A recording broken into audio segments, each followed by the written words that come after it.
My name is Emma. I'm 17, and this past Christmas, I finally understood exactly where I ranked in my own family. Right after my little sister, right after her happiness, right after her pile of perfectly wrapped gifts. I grew up in one of those picture-perfect houses where the outside looks like a holiday card. Twinkling lights on the roof, a giant inflatable snowman on the lawn, a wreath on the door that smells like real pine. If you walked by on Christmas morning and peeked through our window, you'd probably think, wow, that family really has it together. What you wouldn't see is the rule that shaped every Christmas I can remember. I was not allowed to open a single present before my younger sister, Lily. It sounded innocent when I was little, almost cute. "Let the baby open hers first," Mom would coo. "She doesn't understand waiting yet." Back then, Lily was a toddler in reindeer pajamas, and I was the big sister who loved watching her squeal over stuffed animals and plastic toys. I told myself I didn't mind, but the baby turned into a 5-year-old, then an 8-year-old, then a 10-year-old, and the rule never changed. "Lily goes first. It's our tradition," Mom would say, like it was a law of nature. Every year, I'd sit cross-legged on the carpet, hands in my lap, while Lily dove into her mountain of gifts. Designer clothes, the newest phone, sparkling jewelry, whatever was trending that year on TikTok. Every year, my pile was a little smaller, a little more practical. Hoodies on sale, textbooks, a new backpack because yours is looking worn out, sweetie. And every year when I hesitated, Mom would murmur, "You understand, you're the mature one. Lily still needs the magic." This year, though, I dared to hope things would change. It was supposed to be my big year. I was a senior. I'd managed good grades while working at a little bakery in town. I'd saved almost every paycheck, putting the money in an envelope labeled laptop stuck to the back of my dresser drawer. I wanted my own computer for college, something that wasn't the family's ancient shared desktop that froze every 20 minutes. In October, I'd even sat down with Mom at the kitchen table, that envelope between us. "Look," I said, spreading out the bills, "I've got almost 300 saved already. I know we can't afford a fancy one, but maybe if we both put in, we could get a decent laptop by Christmas." She smiled in that tight way she does when she's already made up her mind. "We'll see, Emma. Laptops are expensive, but I'm proud of you for saving." I wanted to believe her. I went back to work, to school, to my endless to-do list. Meanwhile, the house slipped into full holiday mode. Mom transformed every corner with twinkle lights and garlands. Cinnamon and vanilla-scented candles burned constantly. Christmas playlists looped for hours. Lily swanned around in fuzzy socks and oversized sweaters, making wish lists on her phone and texting screenshots to Mom with "this one" in all caps. Every time I walked into the room, the conversation seemed to be about her wants, her outfits, her aesthetic this year. If I mentioned my laptop idea, Mom would say, "Not now, Emma, we're talking about Christmas presents," as if mine didn't count. By the week before Christmas, the tree was surrounded by boxes, big, glossy ones with perfect bows, smaller ones with shiny paper. Lily would circle them like a shark, reading the tags out loud. "To Lily, love Mom and Dad. To Lily from Santa. To Lily from Aunt Claire." She'd barely glance at the ones with my name before moving on. I did my best not to care, but seeing so many tags with her name and so few with mine felt like being erased in slow motion. On Christmas Eve, we had our usual ritual. We watched the same old movie, drank hot chocolate, and opened one family gift each. Mom handed Lily a soft, squishy package. "Here you go, baby." It was a brand new plush blanket in Lily's favorite color with her initials embroidered in gold. "It's so me," she squealed, wrapping herself in it immediately. Then Mom handed me a smaller package. Socks. Nice socks, warm wool ones, but socks. "You're always complaining your feet are cold," she said like she'd nailed it. "See, I pay attention." I forced a smile. "Yeah, thanks." "Don't look so gloomy," she added, ruffling my hair. "Tomorrow is the real fun. And remember, don't rush Lily, let her have her moment." There it was again, Her moment, like there wasn't enough moment for both of us. That night, lying in bed, I stared at the faint glow of the Christmas lights leaking through my curtains. My laptop envelope was still taped to the back of my dresser drawer, thin but hopeful. I ran through all the possible futures in my head. Maybe Mom had bought a cheap laptop on sale. Maybe Dad had pitched in. Maybe that one big box with my name held everything I'd worked for. I clung to that possibility like a lifeline. Christmas morning arrived, with Lily's shriek echoing down the hallway. "It's Christmas! Wake up!" She burst into my room without knocking, bouncing onto my bed. "Come on, Emma, you're so slow!" Her hair was a mess of curls, her pajamas covered in cartoon snowmen. I glanced at the clock. 6:03 a.m. I dragged myself up, threw on a hoodie, and followed her to the living room. The tree looked like something off a magazine cover. The presents under it looked like an ad for a high-end department store. Mom and Dad were already there, Mom with her phone ready for pictures, Dad holding a mug of coffee. "Merry Christmas," they chimed. We settled on the floor, Lily front and center, me a little to the side. Mom looked at me over the rim of her mug. "Emma, you remember the rule," she said. "No opening until Lily goes first, okay?" Something in me wanted to push back, to say, "Why? I'm 17, not 4. But I could already hear the reply, "Why do you have to ruin things? Can't you let your sister be happy?" So I bit my tongue and nodded. "Okay, Lily," Dad said with a big grin. "Pick one." She went straight for the largest box, of course, ripped it open. It was the newest gaming console, the one every kid at her school apparently had except her. She screamed, jumped up, and literally did a little dance. Mom caught it all on video, cooing, "My baby's so happy." Gift after gift followed. High-end headphones, an expensive perfume set, a stack of brand-name clothes, more makeup than she could use in a year. With every squeal, with every, "Oh my God, this is exactly what I wanted," my chest tightened a little more. "All right, Emma's turn for one," Dad said eventually, maybe noticing I hadn't moved at all. "Wait until Lily finishes that stack," Mom cut in smoothly. "It ruins the flow if we jump around." I stared at her. "I've been waiting this whole time," I said. "Can I just open one small one?" Her eyes hardened in that way that meant we were dangerously close to making a scene. "Emma, don't start. You're old enough to be patient. Lily's still a child." "She's 10, not 2, I muttered under my breath, but they had already turned back to Lily. By the time they finally let me touch a present, Lily's side of the tree looked like an exploded gift shop. My pile was maybe a quarter of the size. I picked up the first box with my name on it, my hands shaking a little. Inside was a planner, a nice planner with gold edges and "Make It Happen" stamped on the cover.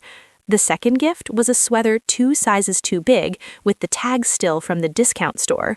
The third was a set of generic bath products that smelled like cheap flowers.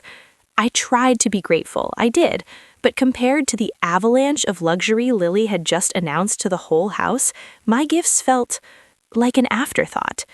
"Do you like them?" Mom asked, already reaching for another box to hand to Lily. "Yeah, they're practical," I said, forcing a smile. "That's my sensible girl, not like your sister. She'd live in glitter if I let her." "Glitter is fun," Lily chimed in, not even looking at me as she tore open another expensive gadget. Finally, one last box remained with my name on it. It was flat and light, like an envelope inside. My heartbeat kicked up. This could be it, a laptop receipt, or at least a note saying we were going to pick one together. Maybe Mom had just hidden the big box somewhere else. I opened it carefully. Inside was a card. On the front, in Mom's handwriting, "To Emma, with love." I opened it. Inside was a printout of an email confirmation. I scanned the words, not fully understanding at first. Payment received, Elite Stars Winter Dance Camp. Participant, Lily Parker. Amount, $650. Payment method, joint family savings. Underneath, Mom had written, "We used some of the money you saved, hope you don't mind. This camp is such a great opportunity for your sister. You'll have more chances later for a laptop. Merry Christmas." The room tilted. My ears rang. I read it again and again, hoping I had misunderstood. But no, it was all there in black and white. The money I'd spent months earning, every cupcake I'd frosted, every floor I'd mopped at the bakery, repackaged as a gift that wasn't even for me. So, Mom asked, oblivious, "Isn't it great? We're investing in Lily's talent. You're such a good big sister for helping." I looked up at her, my hands shaking.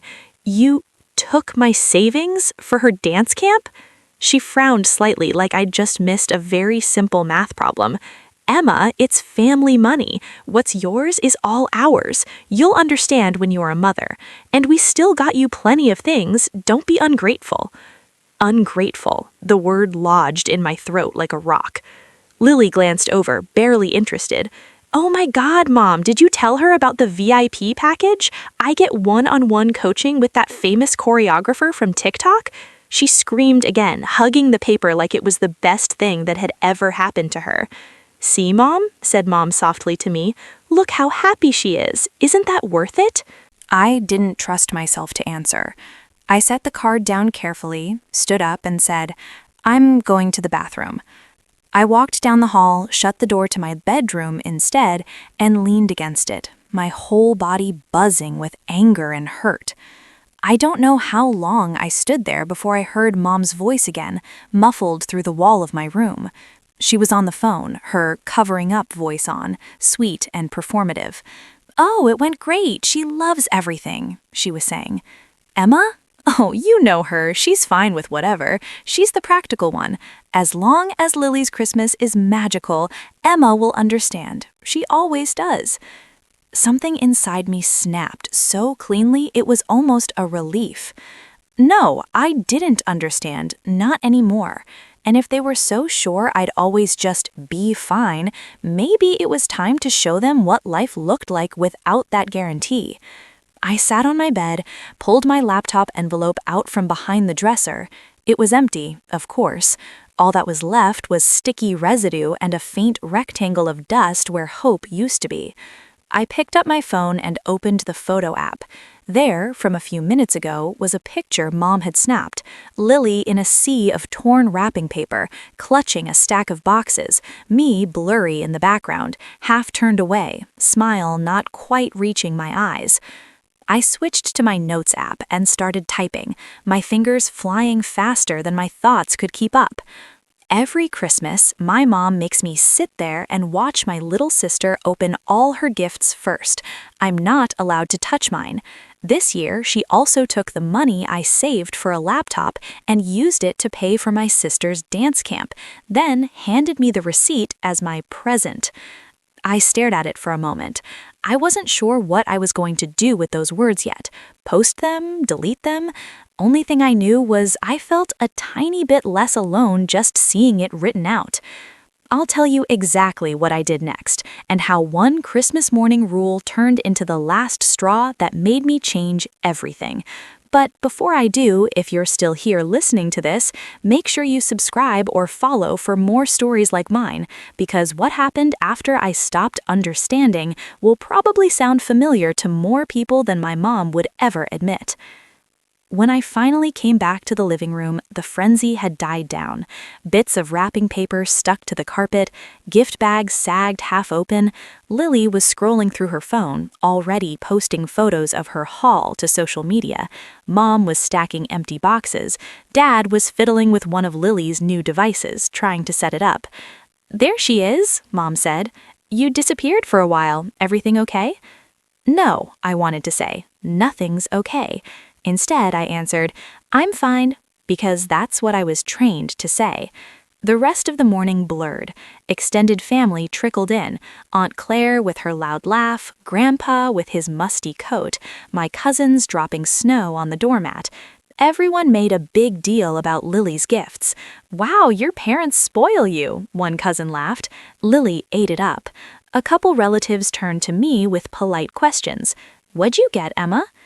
I held up the planner and sweater like they were prizes. "Just what I needed," I said. No one noticed the way my voice cracked on the last word. The first person who really looked at me was my grandma.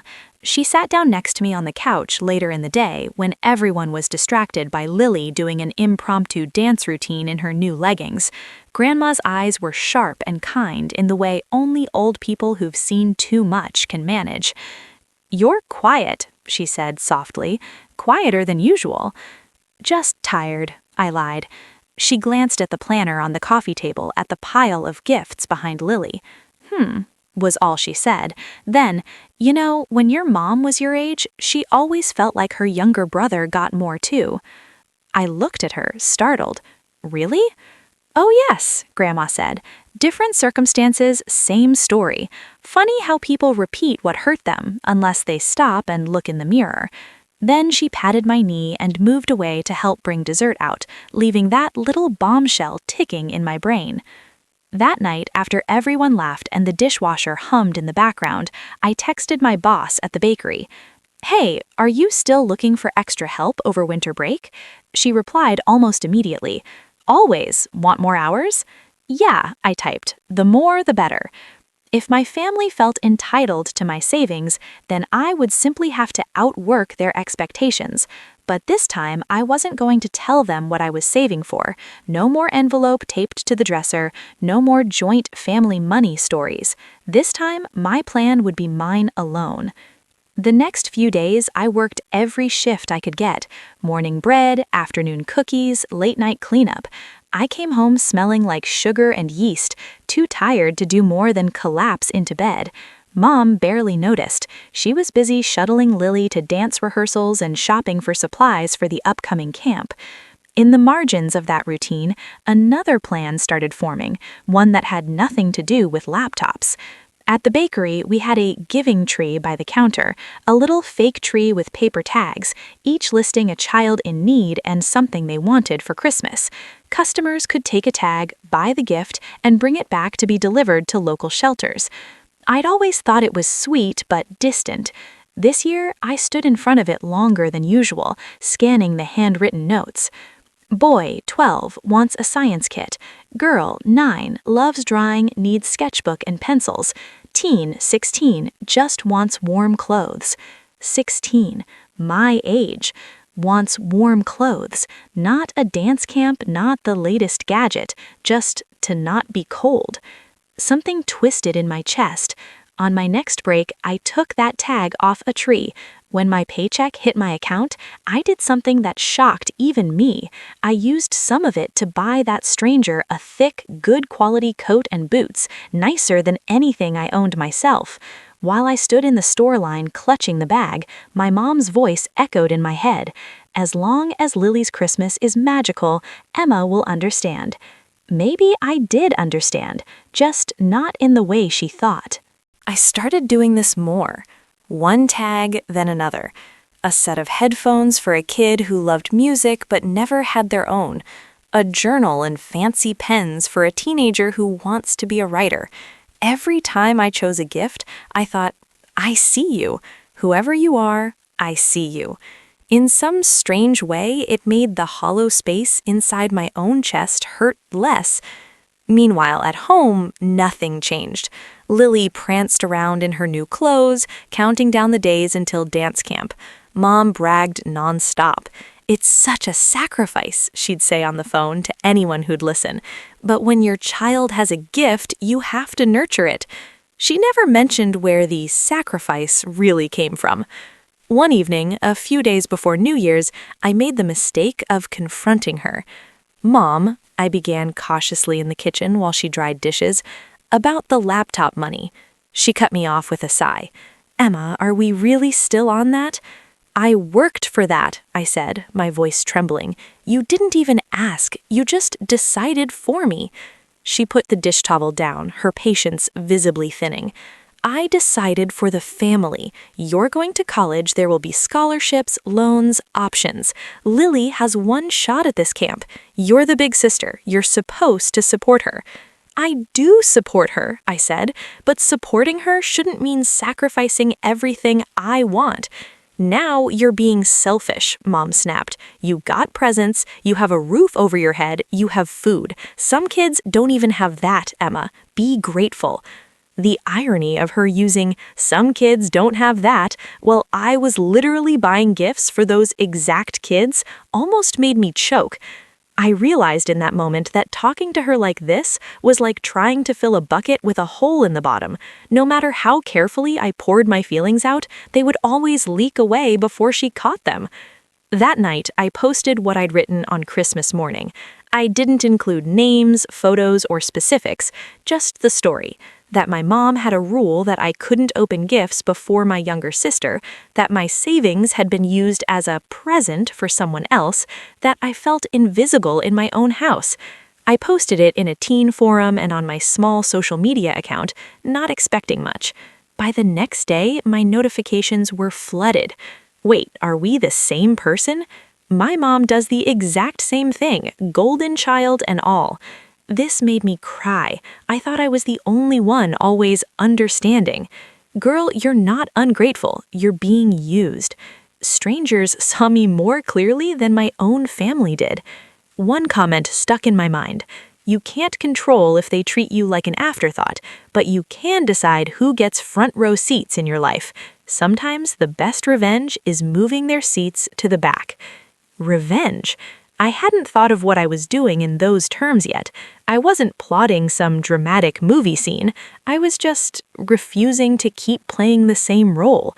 But the more I thought about it, the more the word fit. Not revenge as in hurting them, but revenge as in refusing to keep hurting myself for them. Things came to a head when Mom stumbled onto my post. A cousin must have recognized the pattern and sent it to her. I found out when she barged into my room one afternoon, phone clutched in her hand. "What is this?" she demanded, shoving the screen in my face. My own words stared back at me. "It's my experience," I said slowly.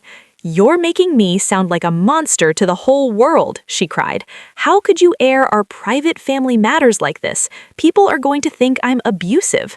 "I never used your name," I pointed out. "No one knows it's you.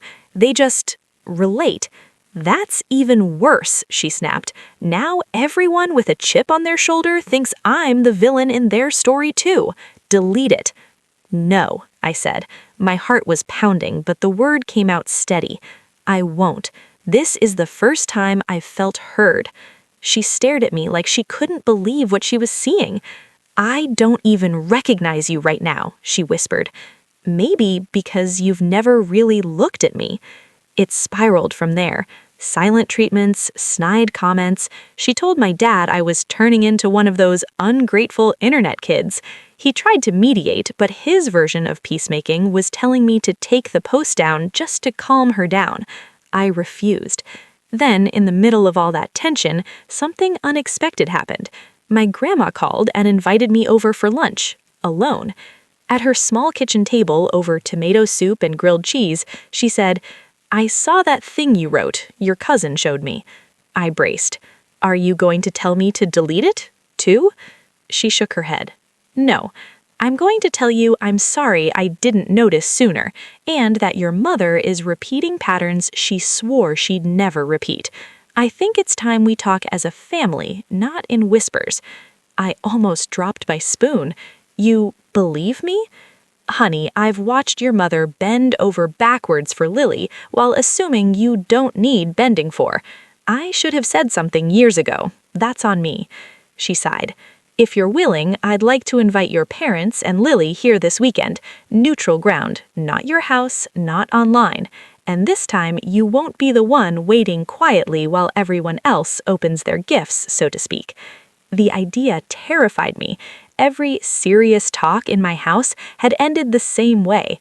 Me apologizing, Mom crying, Lily pouting, everyone telling me to be the bigger person. But now I had something I'd never had before: distance, other people's perspectives, and proof.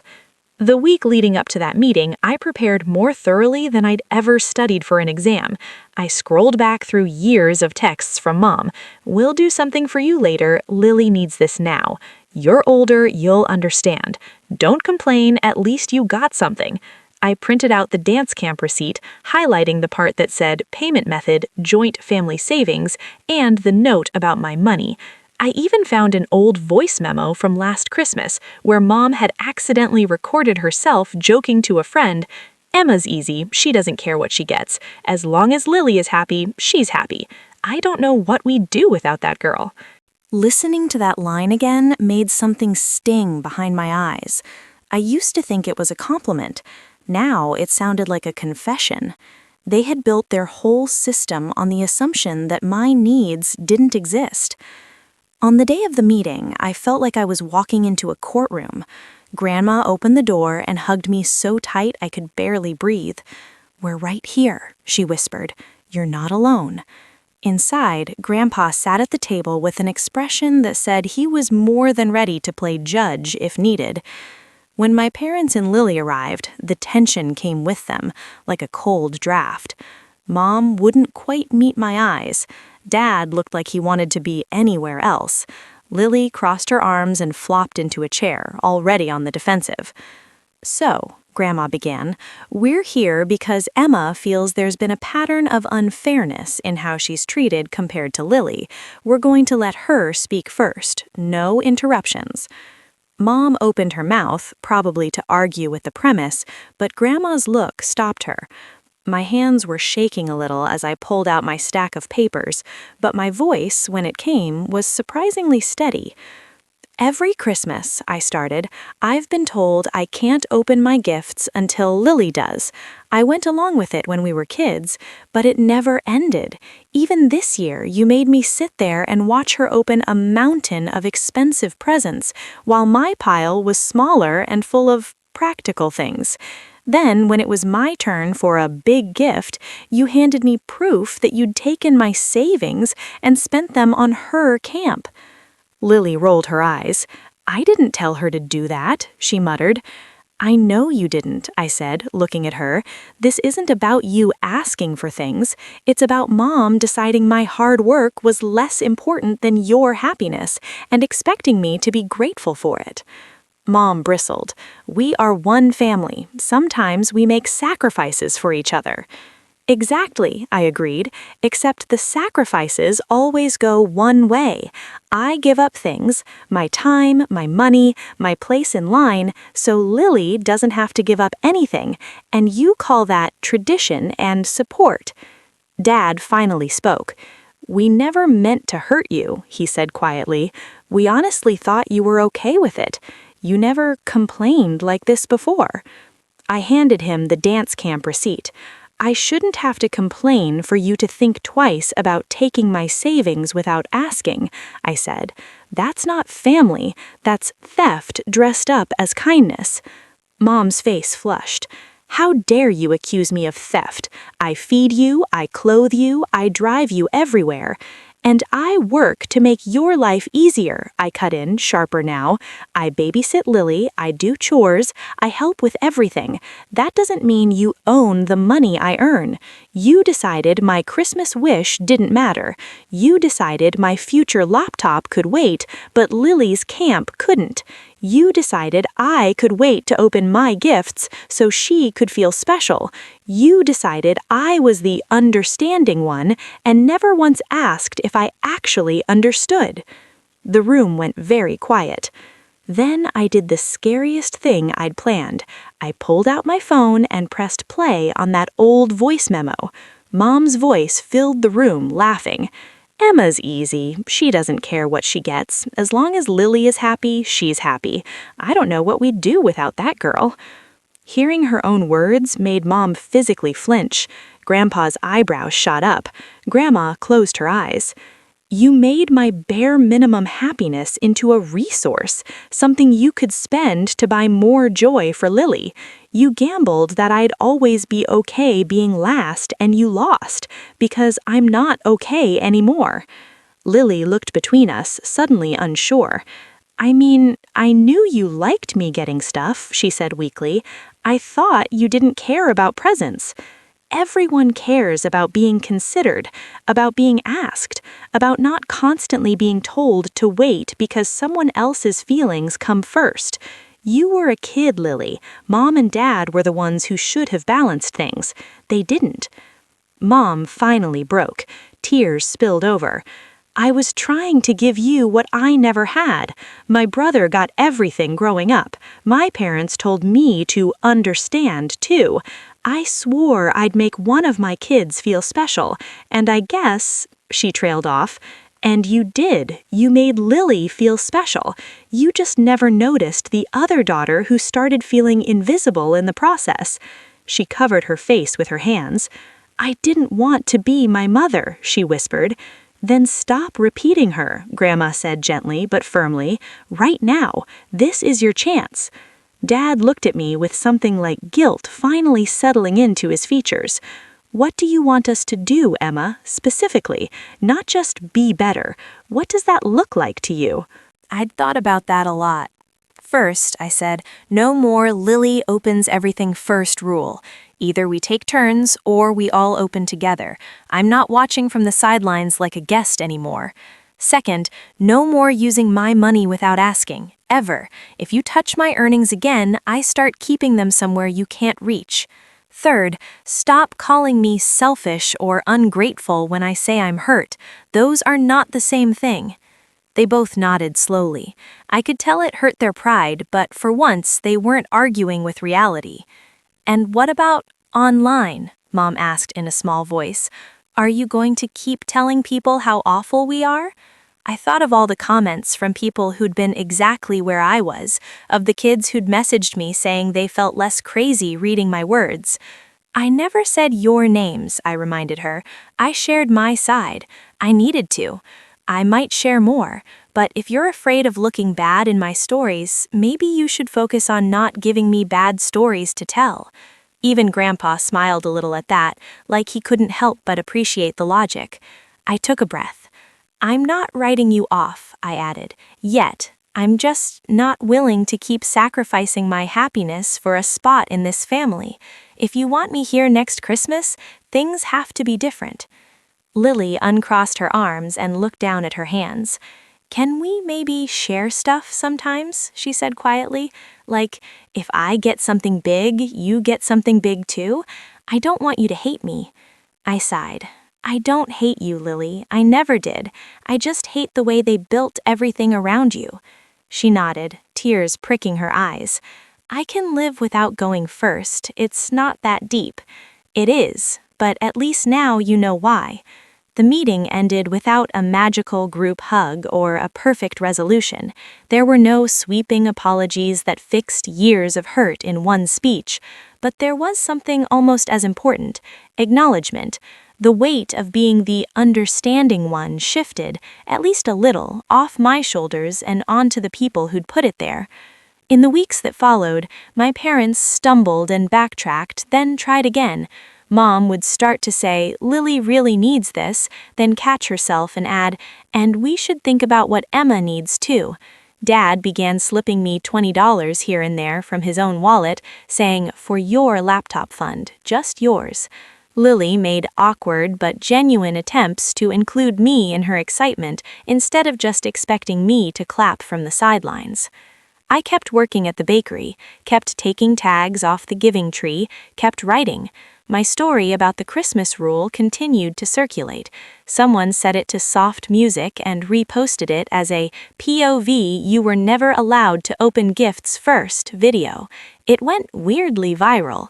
Every comment, every same here, made me feel less like a problem and more like part of a quiet army of kids who'd been trained to wait.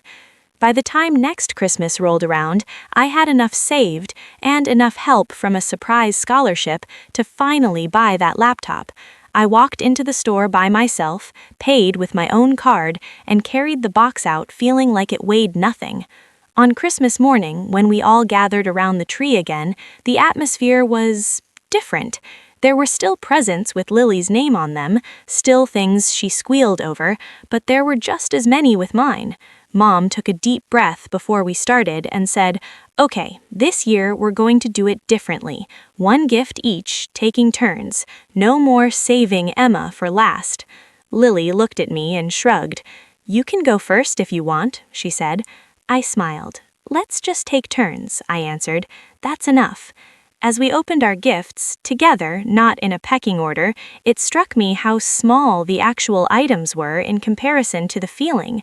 It wasn't about the sweater that actually fit this time, or the graphic tablet they'd saved up to get me for my art. It was about not having to sit on my hands and watch someone else be the only one allowed to be happy. My mom refused to let me open any gifts before my sister for 16 Christmases straight, so I stopped waiting for her permission and started giving myself what she never did: priority, respect, and a place in the story. I gave to kids who needed it more than I did. I told the truth even when it made people uncomfortable. I forced the people who kept telling me to understand to finally try understanding me. If you were in my place, if your savings got turned into your sister's dream camp, if you were always told to wait while she went first, would you have stayed the quiet, understanding one? Or would you, like me, have finally decided to unwrap your own life on your own terms, whether your family was ready or not?